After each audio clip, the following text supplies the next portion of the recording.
नमस्कार, आप देख रहे हैं अपना बिहार। आपके साथ मैं हूं शिप्रा झा। प्रधानमंत्री नरेंद्र मोदी का आज 74वां जन्मदिन है और पीएम मोदी को देश ही नहीं बल्कि दुनिया भर से उनके बर्थडे पर बधाई मिलने का सिलसिला जारी है। बिहार में आम लोगों के साथ नेताओं ने कैसे प्रधानमंत्री को याद किया है, इस रिपोर्ट के जरिए देखिए।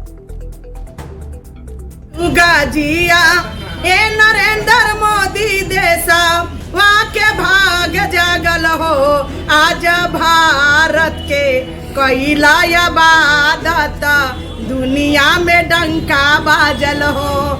देश के पीएम नरेंद्र मोदी के जन्मदिन पर मोदी मैजिक की वानगी देखते ही बन रही है। बिहार के कई जिलों में मोदी के बर्थडे को खास अंदाज में मनाया गया। पीएम का 74वां जन्मदिन इसलिए भी खास है क्योंकि मोदी सरकार के तीसरे कार्यकाल के शुरुआती 100 दिन पूरे हुए हैं। सबसे पहले आपको कटिहार की तस्वीर दिखाते हैं, जहां लोग मोदी को भगवान की तरह पूजते हैं। ये तस्वीर है सिंगारोल आनंदपुर की, जहां बजरंगबली की मूर्ति के ठीक बगल में मोदी की प्रतिमा है। गांव वालों की माने तो नरेंद्र मोदी के प्रधानमंत्री बनने के बाद इस गांव में बिजली, सड़क जैसी कई मूलभूत सुविधाएं लोगों तक पहुंची है, इसलिए लोग राम की तरह मोदी को पूजते हैं।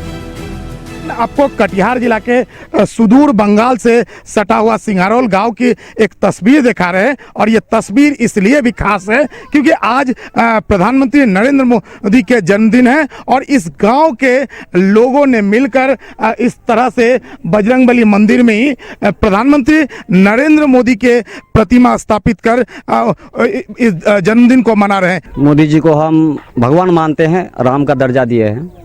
तो कैसे मनाते, जन्मदिन को कैसे मनाते? हर वर्ष वह 17 तारीख को विश्वकर्मा के शुभ पूजा के अवसर पर, जब मोदी जी का जन्म बर्थडे है, उसी दिन मनाते हैं हर बार।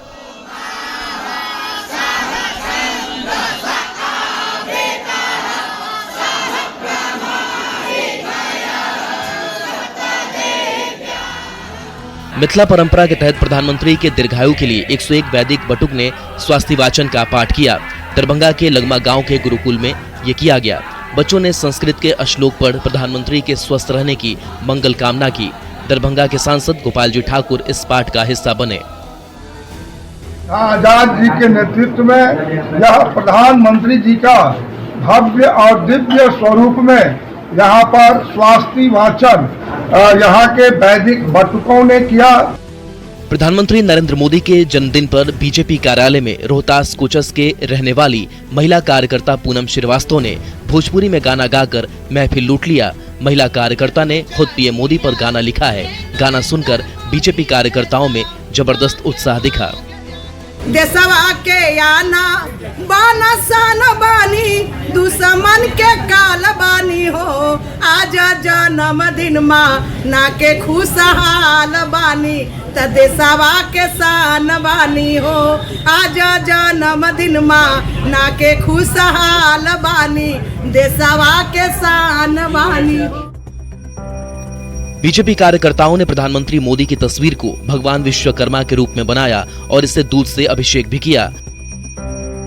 पटना के वेद स्कूल में पीएम मोदी की तस्वीर पर दूध से अभिषेक किया गया और पूजा अर्चना की गई। बीजेपी कार्यकर्ताओं ने बताया कि पीएम मोदी आधुनिक भारत के विश्वकर्मा है और देश का पूरे दुनिया में नाम बढ़ाया है।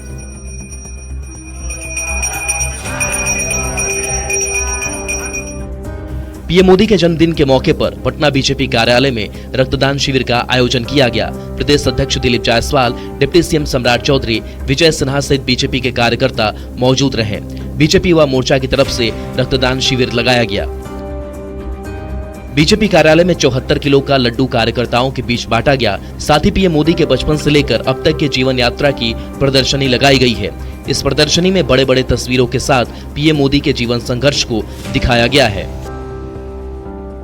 आज देश के प्रधानमंत्री नरेंद्र मोदी जी स्वामी विवेकानंद जी का दूसरा स्वरूप, जिनकी भविष्यवाणी 19वीं सदी में हुआ था कि 21वीं सदी भारत का होगा। देश के यशस्वी प्रधानमंत्री और लगातार इस देश को मजबूत स्थिति में पहुंचाने वाले, जिनकी धाक पूरी दुनिया देख रही है। भारत तो खड़ा हो ही रहा है। दुनिया में भारत का गौरवशाली इतिहास स्थापित हो रहा है। आज यूक्रेन और रसिया की लड़ाई भी हो रही है, तो वहां अमेरिका को नहीं खोजा जा रहा, इंग्लैंड को नहीं खोजा जा रहा, वहां भारत को खोजा जा रहा है, मोदी जी को खोजा जा रहा है। आज इस लोकतंत्र को नेतृत्व कर रहे हैं तो वो प्रधानमंत्री श्री नरेंद्र मोदी जी हैं। और श्री नरेंद्र मोदी जी एक ऐसे इंसान हैं जो अपने भारत माता के सम्मान के लिए पूरे देश को सबका साथ, सबका विकास, सबका प्रयास कर रहे हैं। आपने देखा मोदी का खुमार किस तरीके से उनके फैंस पर छाया हुआ है। किसानों के कल्याण की बात हो या फिर हाईवे, मेट्रो, पोर्ट, एयरपोर्ट, गरीबों और मध्य वर्ग के लिए घर, पीएम हर क्षेत्र में विकास के लिए प्रयासरत हैं। Bureau report, news 18। बढ़ते आगे, आरा के शाहपुर प्रखंड के जपैनिया गांव के लोगों की जिंदगी रातों रात गंगा ने बर्बाद कर दी। तभी तो उम्मीद की गठरी बांध ये लोग पलायन करने को मजबूर हो गए हैं। आप ये रिपोर्ट देखिए।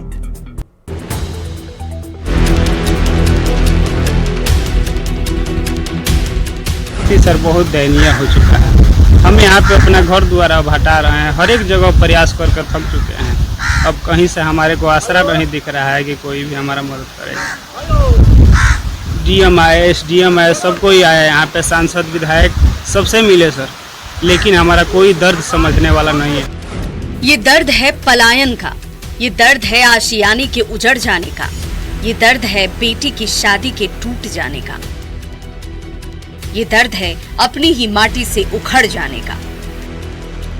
जी हाँ, गोद में दुधमुहे बच्चे को सीने से लगाकर ये माँ जमीन की तलाश में दरबदर हो गई है। छोटे छोटे बच्चे अपने उम्र से ज्यादा जिम्मेदार हो गए हैं। तभी तो किसी के सिर पर पटरा, किसी के कंधे पर बांस, तो कोई अपने माथे पर उम्मीद की पेटी को लेकर लड़खड़ाते कदमों से जिंदगी की बची कुची आस को बांधकर गंगा के पानी से बचने की कोशिश में है। दर्द को बयां करने के लिए शब्द कम पड़ जाते हैं जब सपनों का आसियाना खुद आंखों के सामने पानी में जल्द समाधि ले लेता है। ये दर्द है भोजपुर के जवैनिया गांव के लोगों का जो पलायन करने को विवश हैं। बहुत बुरा स्थिति है, देख लीजिए आप लोग, सब लोग भाग रहे हैं, रात भर सोते ही नहीं है लोग, दिन में सोते ही नहीं है लोग, ड्यूटी कर रहे हैं लोग, कैसे क्या बचेगा देख ही लीजिए आप। जिस भीड़ को आप देख रहे हैं वो किसी बारात की भीड़ नहीं है, बल्कि घर बार से उजड़ जाने के बाद सरकारी स्कूल के प्रांगण की है, जहां लोगों ने शरण ली है। कोई अपने रिश्तेदार के घर जा रहा है तो कोई पथराई आंखों से मदद की आस लगाए बैठा है। कटाव और पलायन ने तो परेशानी खड़ी की ही थी, रही सही कसर प्रशासन और जनप्रतिनिधियों की बेरुखी ने पूरी कर दी। कोई प्रशासन यहाँ पर अभी तक नहीं आया सर। अभी तक जितने दिन से ढाह लगा है, मेरे दरवाजे के आजू बाजू में हम नहीं पुलिस वाले को देखे हैं, नहीं कोई प्रशासनिक आदमी को देखे। गंगा के विकराल रूप ने इस गांव के कई घरों को लील लिया है तो कई विलीन होने की कगार पर हैं। तिनका तिनका जोड़कर बनाया आशियाना नजरों के सामने जब गंगा में समा रहा हो तो आज के दो बोल ही सहारा होते हैं। लेकिन यहाँ के लोगों की नाराजगी स्थानीय प्रशासन से जो दूर दूर तक नजर नहीं आ रही। न्यूज़ 18 के लिए भोजपुर से चंदन कुमार सिंह की रिपोर्ट। बेतिया में बकरी चरा रहे एक चरवाहे को बाघ ने हमला कर दिया और जिसके बाद मृतक के परिवार में कोहराम मच गया है। आप रिपोर्ट देखिए।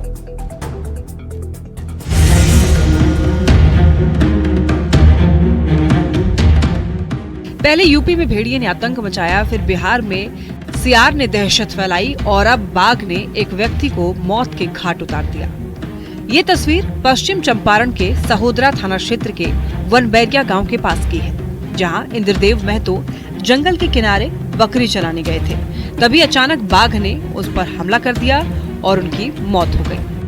घटना यहाँ परती पर बकरी चरावत रहा, परती पर बाघ धो के लेके लागल भागे।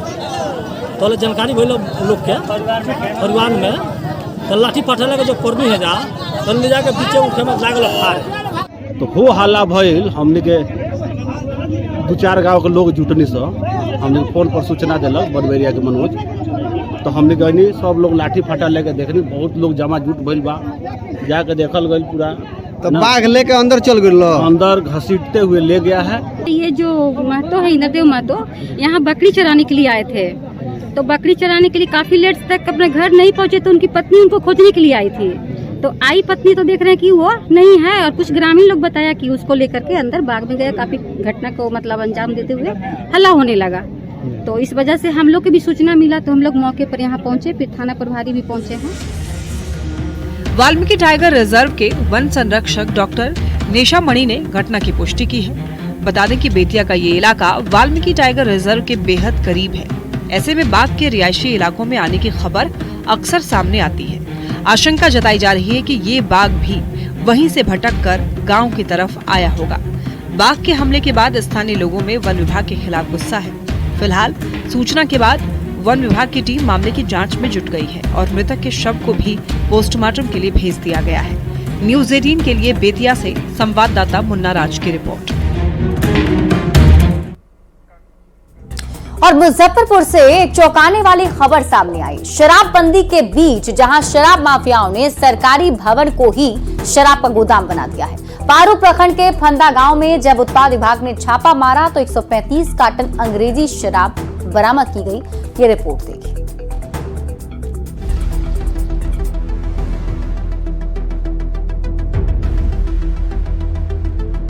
बिहार में साल 2016 में ही सीएम नीतीश कुमार की तरफ से शराबबंदी की गई थी। शराबबंदी के 8 साल हो गए, लेकिन आज भी बिहार में अवैध तरीके से शराब की बिक्री धड़ल्ले से हो रही है। लेकिन हद तो तब हो गई जब सरकारी भवन के अंदर भारी मात्रा में शराब छिपाकर रखा मिला। जी हाँ, ये तस्वीरें हैं मुजफ्फरपुर के फंदा गांव की, जहां एक सरकारी भवन के अंदर छिपाकर भारी मात्रा में शराब रखी गई थी। उत्पाद विभाग की विशेष टीम ने छापेमारी करते हुए इस सरकारी भवन से 135 कार्टन अंग्रेजी शराब बरामद की है। शराब की खेप इतनी बड़ी थी कि इसे बोरों से ढककर छिपाया गया था। मामला पारू प्रखंड के फंदा गांव का है, जहां एक सरकारी भवन का इस्तेमाल शराब के गोदाम के तौर पर किया जा रहा था। खास बात यह है कि इस भवन पर महिला विकास मंडल का बोर्ड लगा हुआ था और इसकी देखरेख चिंतामणपुर पंचायत की मुखिया के पति मोतीराम कर रहे थे। उत्पाद विभाग के इंस्पेक्टर शिवेंद्र कुमार को जैसे ही इस बात की सूचना मिली कि सरकारी भवन में शराब की खेप छिपाई गई, उन्होंने त्वरित कार्रवाई करते हुए छापा मारा, लेकिन अंधेरे का फायदा उठाकर धंधेबाज मौके से फरार हो गए।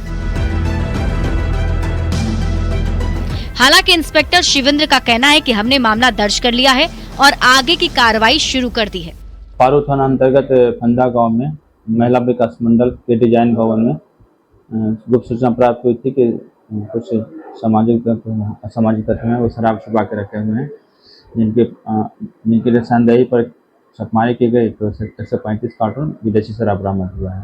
गिरफ्तारी भी की गई है? न, इसमें गिरफ्तारी नहीं हुई क्योंकि उस मौके से वाहन की आवाज़ और टॉर्च की लाइट देकर फरार हो गए।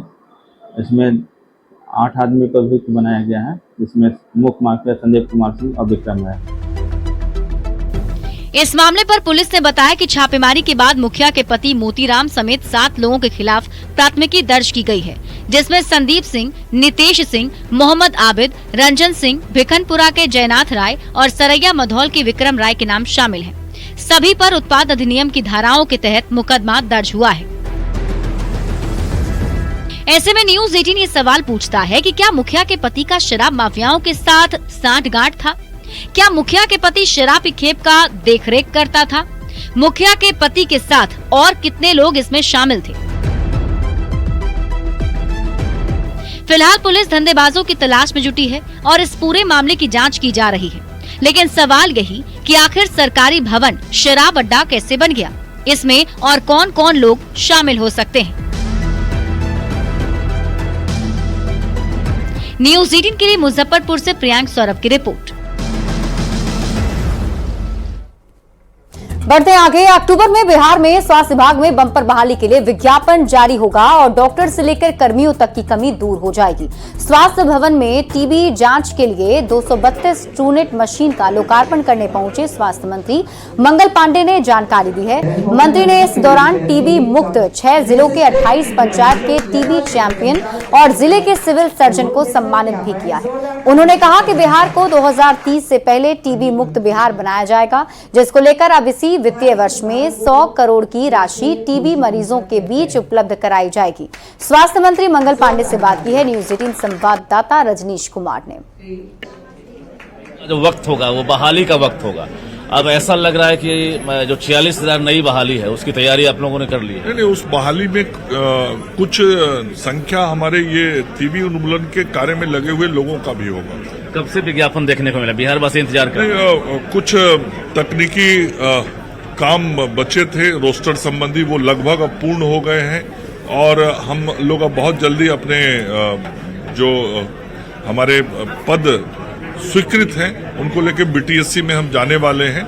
अगले 1 महीने के अंदर ये सभी प्रक्रियाएं शुरू हो जाएंगी। इस महीने के आखिरी में या फिर अगले महीने अक्टूबर में जो है ये देखने को मिलेगा? मुझे लगता है ये अक्टूबर में आपको देखने को सब कुछ मिलेगा। अच्छा, कौन कौन सा पद है एक बार फिर से जानना चाहेंगे? क्योंकि देखिए बहुत सारे पद हैं, चिकित्सक, विशेषज्ञ चिकित्सक, एएनएम, जीएनएम, पैरामेडिकल स्टाफ्स, हमारे अन्य जो कार्यालय संबंधी सहकर्मी होते हैं, नर्स, नेचुरल एएनएम, जीएनएम मैंने कहा, बीएससी नर्सिंग, सीएचओ, ऐसे बहुत सारे पद हैं, dresser, lab technician, x-ray technician. तो ये सारे जो पद अभी खाली हैं इन सारे पदों पे नियुक्ति के कार्य होंगे।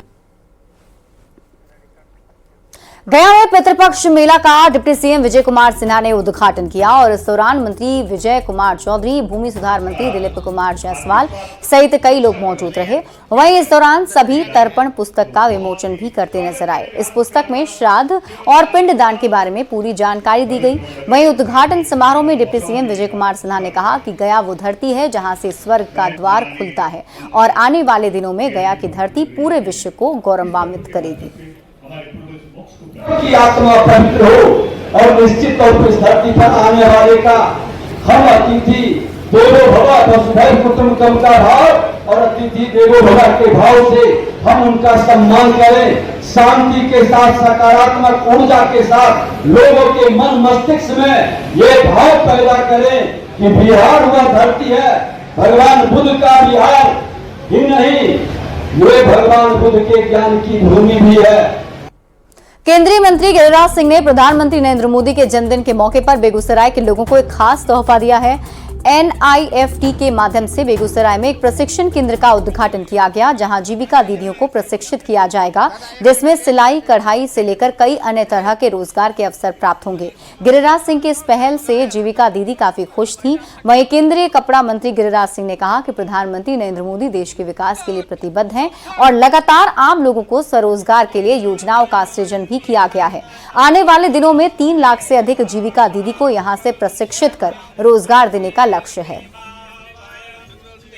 देखिए, मोदी के सपनों को साकार करने के लिए बेगूसराय में आज 17 सितंबर जन्मदिन के अवसर पर मैंने संकल्प लिया है कि 3.5 लाख दीदियों को टेक्सटाइल इंडस्ट्री से जोड़ करके, निफ्ट और स्किल डेवलपमेंट को जोड़ करके हम बेगूसराय में रोजगार देंगे, एक हब बनाएंगे। उसी के अनुरूप आज ये खुला। एक प्रशिक्षण कार्यक्रम चलाया जा रहा है निफ्ट की तरफ से और ये हमारे निफ्ट को जन जन तक पहुंचाने का एक जरिया है, एक माध्यम है, जिसके कारण हम लोगों ने इस सेंटर को स्थापित किया है और हम चाहते हैं कि हमारे बिहार का विकास हो। पहले तो सर आज प्रधानमंत्री जी का जन्मदिन है, उनको ढेर सारी शुभकामनाएं जन्मदिन की। और यहाँ आज जो सेंटर खुला है, इससे दीदी का कौशल विकास होगा। ये अपना प्रशिक्षण लेके यहाँ से अपना रोजगार को आगे बढ़ा सकती है। ऐसे बहुत सारी दीदियाँ होंगी जो यहाँ से प्रशिक्षण लेगी और अपने कौशल विकास को आगे बढ़ाएगी और साथ साथ अपने घर की आर्थिक विकास को भी आगे लोग बढ़ा सकते हैं। वो पंजाब में जाकर या गुजरात में जाकर या तमिलनाडु में जाकर कपड़ा उद्योग में काम करते हैं और टेक्सटाइल इंडस्ट्री भारत में रोजगार देने के मामले में one of the largest industry है, जहां पर हमारे लाखों करोड़ों लोग काम करते हैं। केंद्रीय एमएसएमई मंत्री जितन राम मांझी ने पीएम मोदी के जन्मदिन पर बधाई दी और 100 दिन के लक्ष्य को लेकर पीएम की तारीफ भी की। उन्होंने कहा कि पिछले 100 दिनों में हमने 2 योजना का शिलान्यास बिहार में और 1 योजना का शिलान्यास झारखंड में कर दिया है। एमएसएमई में पंजीकरण 1 अप्रैल 2023 तक 1.06 करोड़ थी, आज 5.07 करोड़ हो गई है। विभाग के तहत से महिला उद्यमी को प्रोत्साहन के लिए 90% की क्रेडिट गारंटी यानी बैंक गारंटी दी जा रही है। हम बिहार के हैं और अभी आते आते हम धन्यवाद देते हैं अपने सभी एमएसएमई के पदाधिकारियों को कि अभी जस्ट कितने दिन हुआ है, 90-100 दिन हुआ है। 100 दिन में 2 योजना तो बिहार के लिए और 1 योजना अभी देखा कि झारखंड में हम लोग शिलान्यास कर दिया है। बहुत नज़दीक में हम लोग गया और पूर्णिया में भी technology centre, extension centre, cluster, ये सब की बात करेंगे। और फिलहाल इस बुलेटिन में अभी के लिए बस इतना ही। आप देखते रहिए न्यूज़ 18 बिहार झारखंड।